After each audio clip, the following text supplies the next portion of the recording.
परंपरा और जैन साहित्य सचमुच विचार करते हुए लगता है कि इसकी बहुत बड़ी आवश्यकता आज हम सबके सामने। अपनी जड़ों से हम कट गए हैं। पाठ्यक्रम में भी देख रहे हैं कि सारा जोर आधुनिकता पर है। परंपरा को पूरी तरह से बिसार दिया गया है।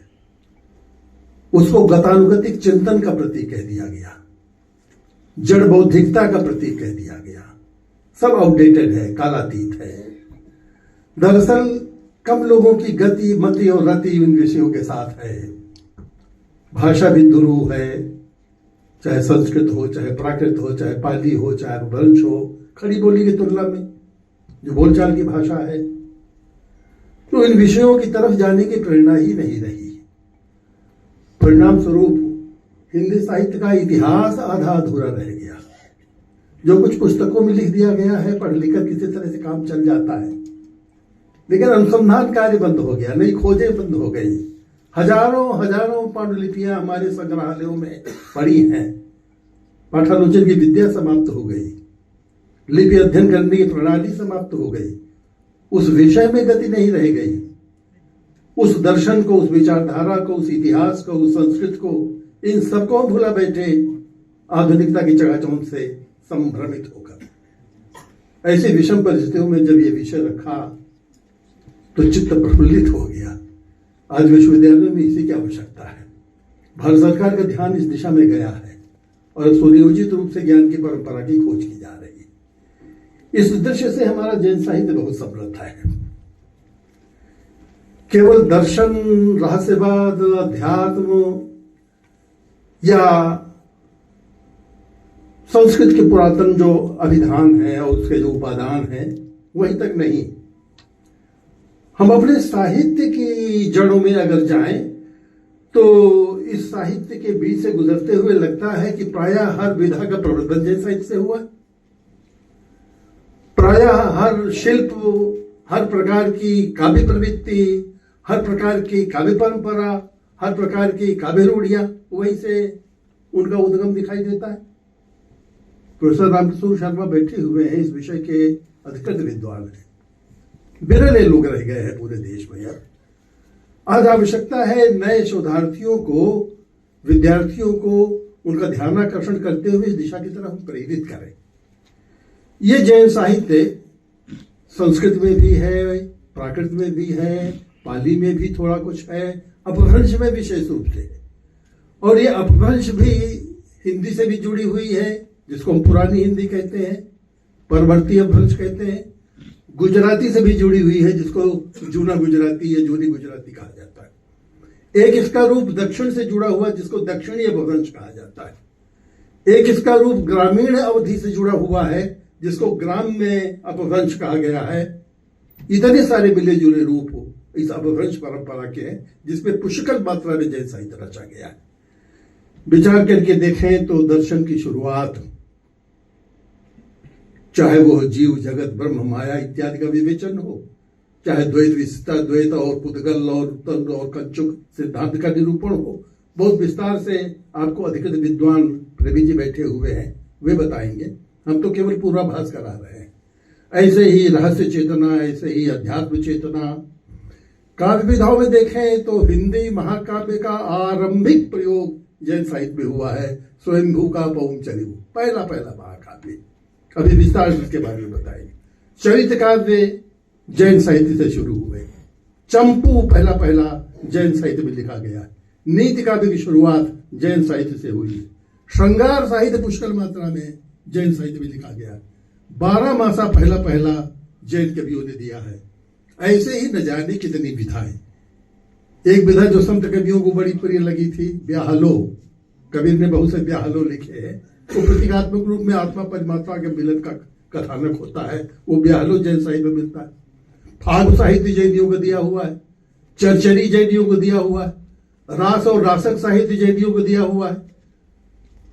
एक जगह प्रमाण मिला है मुझे, अभी उसका दूसरा काट नहीं मिल रहा। पहला नाटक जैन साहित्य में आया।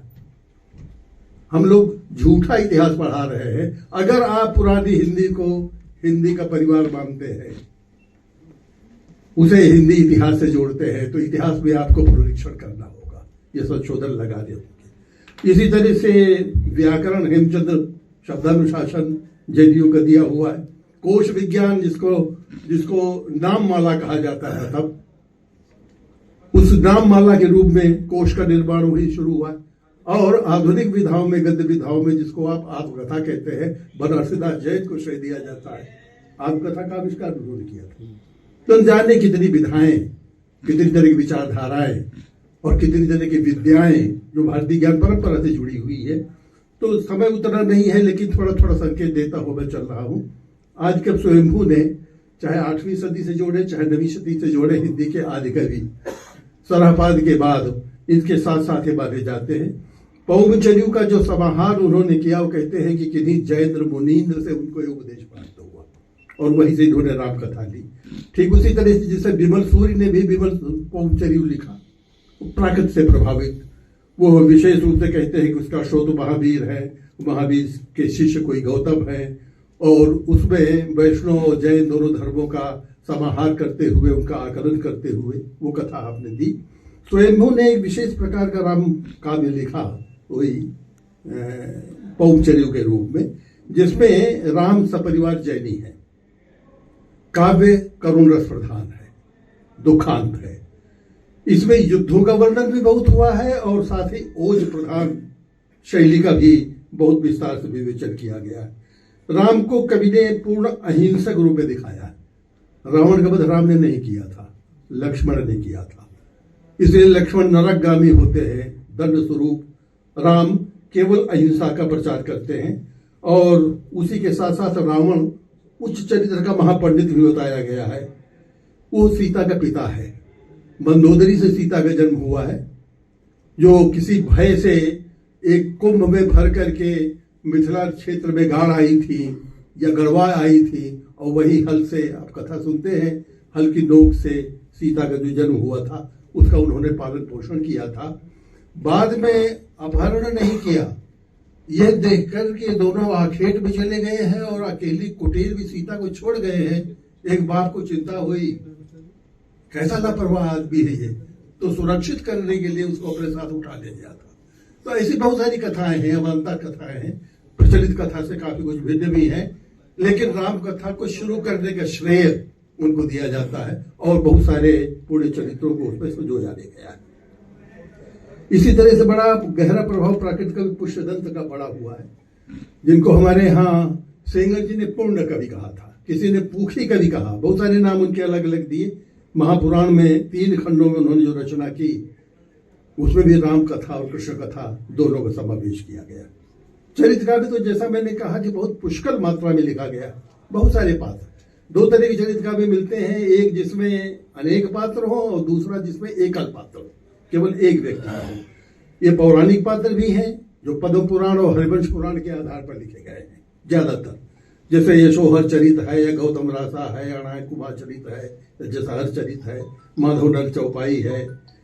इसी में धनपाल का भविष्य दत्त कथा भी आता है, जम्बू चरिऊ है, करखंड चरिऊ है, बहुत सारे ग्रंथ। अब हर कृति का परिचय विस्तार पूर्वक आपको ग्रंथों से भी मिल जाएगा। दूसरे बहुत सारे कथा काव्य इस बीच लिखे गए, पुराख्यानों के आधार पर, पौराणिक घटनाओं के आधार पर बहुत सारे कथा काव्य उसमें दिखाई देते हैं, जैसे सोलोचना चरिऊ देवसेन का लिखा हुआ, या भविष्य दत्त कथा जो धनपाल का है, उसमें आपको पौराणिक कथाएं बहुत मिलेंगी। ऐसे ही लोक कथाएं बहुत प्राप्त होंगी। खास तौर से कनकामर का जो करखंड चरित है, वो पूरी तरह से लोक जीवन पर आधारित है, फोक लाइफ है, गांव का जीवन और शास्त्र भिन्न एक स्वच्छंद जीवन प्रणाली जो होती है।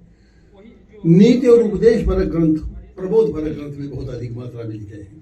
खासतौर से धर्मसूरी का जम्बू स्वामी रास है, या यशोधर चरित है, या देवसेन का जो प्रबोध दिया गया है, वो अपनी भाषा में कहते हैं, वो भाषा आपसे बहुत दूर नहीं है। कहते हैं कि भोगह करे पवान जिय इंद्रिय न करी सदाए, इंद्रियों को जो संयमित कर लेता है और भोग से जो प्रयाण कर जाता है, प्रस्थान कर जाता है, वही सच्चा जिन होता है। तो प्राकृत और अपभ्रंश भाषा का थोड़ा सा रूप अगर से समझ लेते हैं, उस व्याकरण का आरंभिक ज्ञान हो जाता है, तो समझने में ज्यादा कठिनाई नहीं होती।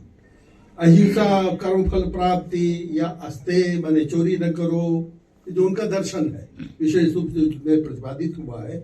वो मूल रूप से एक सही मानव, सही आराधक जो श्रावक धर्माचार है उसका निर्वाह करते हुए, तो उसके उपदेश बहुत अधिक मात्रा में दिए गए। ब्रह्मचर्य पर बहुत जोर दिया गया है। जो पंच कल्याणक क्रियाएं उनकी बताई जाती हैं उन पर बहुत जोर दिया गया है। तो इस तरह से दर्शन और नैतिकता दोनों को मिला जुला जो इनका प्रबोध है, जो उपदेश है, इस साहित्य में बहुत मात्रा में प्राप्त होता है। जैसा मैंने कहा कि कोशकारिता का, लिथोलॉजी का आरंभ आपको इस साहित्य से दिखाई देता है। उसमें धर्मसूर्य की नाममाला बहुत महत्वपूर्ण है। ऐसे ही अलग अलग तरह के अल्फाबेट्स अकारादिक क्रम से ये शब्द लेते हैं, उसके पर्यायवाची देते चले जाते हैं। वही अमरकोश वाली जो परंपरा हमारे यहाँ विद्यमान है। भाषा ज्ञान की दृष्टि से हेमचंद्र का शब्दानुशासन, ये 11वीं-12वीं शताब्दी की रचना कही जाती है। इनको शब्द पुरुष नाम दिया गया था। हेमचंद्र ने शब्द को और खासतौर से भाषा के मूलभूत तत्वों को जिस तरह उजागर किया है।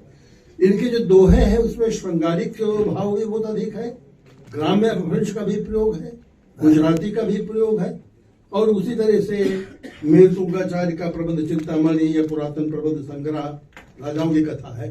ये सब भाषा ज्ञान की दृष्टि से बड़ी महत्वपूर्ण कृतियां। दर्शन, मैंने कहा कि हमारी ज्ञान परंपरा का मूल आधार रहा है। दर्शन, दिग्दर्शन और सारी वेदांत परंपरा से लेकर के ये सारी औपनिषदिक चिंताधारा सब उसी से जुड़ी रही है। तो उस दर्शन में 10वीं शताब्दी से जो जैन दर्शन प्राप्त होता है, विशेष रूप से योगींद्र का परमात्म प्रकाश या योग सार या राम सिंह या राम साहू, दोनों नाम उनके मिलते हैं। उनका श्रावक धर्म, उनका तत्व चिंतन, ये सब उनके ग्रंथों के नाम है, जिसमें एक ओर से धर्म मीमांसा की गई है, बहुत गहन गूढ़ मीमांसा की। इसमें अनेकवाद के दर्शन है, स्यादवाद का उल्लेख किया गया है, पुनर्जन्म और कर्मवाद की व्याख्या की गई है, भेद और अभेद तत्व क्या होता है। तो सारे पंचेंद्रिय गम में जितने जीवन के कर्म है और जो कर्मफल है उनका विवेचन है। रहस्यवाद की चिंताधारा उसी क्रम में आई है। पुनर्जन्म क्या है और ब्रह्म अथा तो ब्रह्म जिज्ञासा का क्या स्वरूप होता है, यह राम सिंह के पाहुड़ दोहा में भी मिलता है। 222 पदों का यह ग्रंथ है पाहुड़ दोहा, तो 11वीं सदी की रचना मानी जाती है। इसमें तत्व ज्ञान और सदाचार, और सबसे विलक्षण बात यह है कि सगुण निर्गुण चर्चा यहीं से शुरू होती है। योग संस्कृत बहुत पुरानी है, लेकिन हिंदी परंपरा जहां से शुरू होती है सगुण निर्गुण का भेद निरूपण करते हुए, वो यही स्थिति है। तो इस तरह से द्रव्य और स्वभाव प्रकाश देवसेन का महत्वपूर्ण ग्रंथ है, जिसमें तत्व चर्चा ही भरी हुई। लोक संस्कृत की दृष्टि से भी ये काव्य बड़ा समृद्ध है। अभी मैंने संकेत किया था कनकामर का ग्रंथ हो करकंडचर्यु, खासतौर से लोक जीवन पर आधारित। उस समय यह उत्तर भारत का समाजशास्त्र अगर देखना है, उसके बहुत सारे संकेत आपको मिल जाएंगे।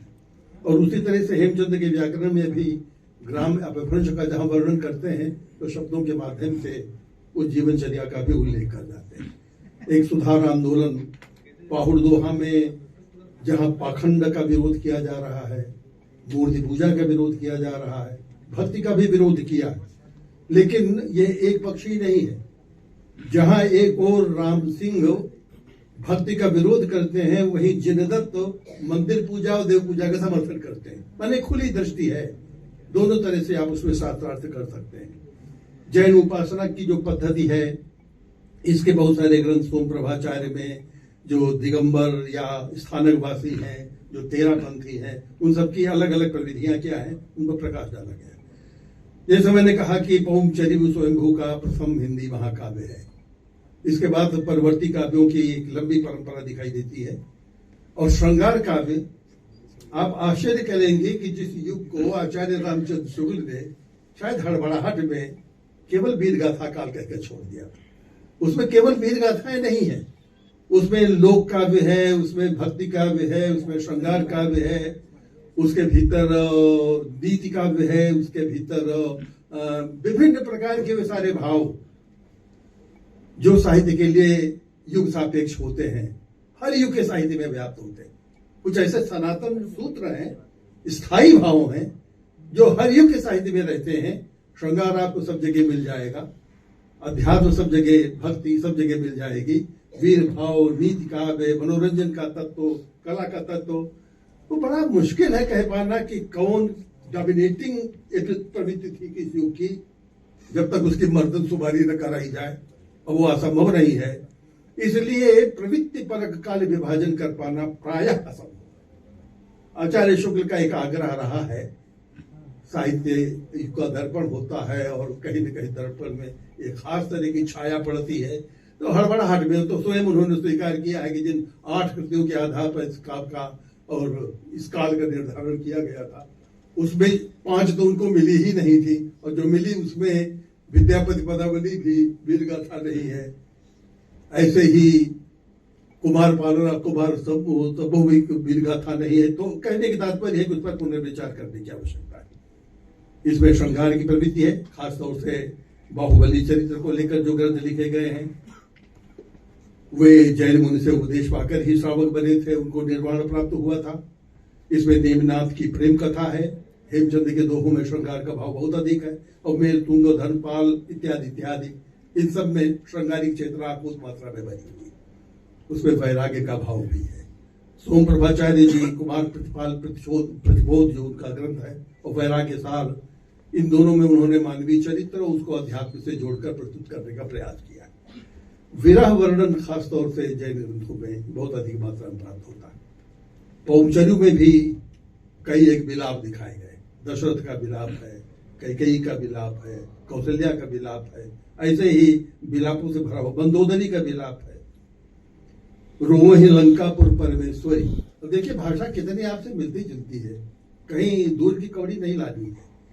उसी तरह से 12 मासा की परंपरा इन्हीं काव्यों से शुरू हुई है, और पहला 12 मासा नेमिनाथ चौपाई 13वीं शताब्दी में शुरू बताई जाती है।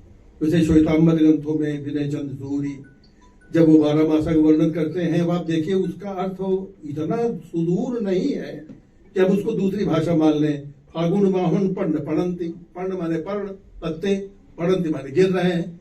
फागुन में अब धीरे धीरे पत्ते झड़ने लग गए हैं, आगे बसंत आने वाला है, तो थोड़ा सा ध्यान देते हुए आप उसके साथ जुड़ जाते हैं, और प्राथमिकता का श्रेय तो इसको दिया ही जाएगा।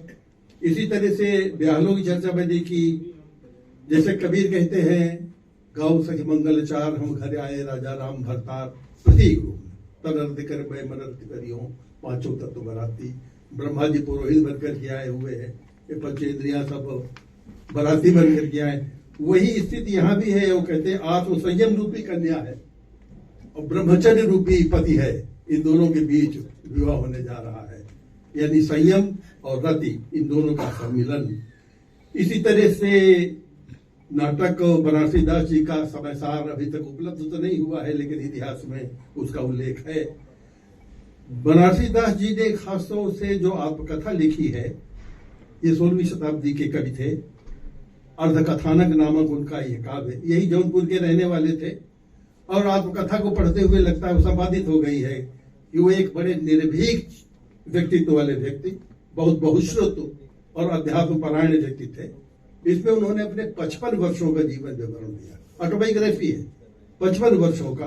तो ये सारी विधाएं केवल पश्चिम से आई हुई नहीं है, इनके मूल कहीं न कहीं आपके साहित्य में, आपकी संस्कृति में विद्यमान है, उनको खोजने की आवश्यकता है।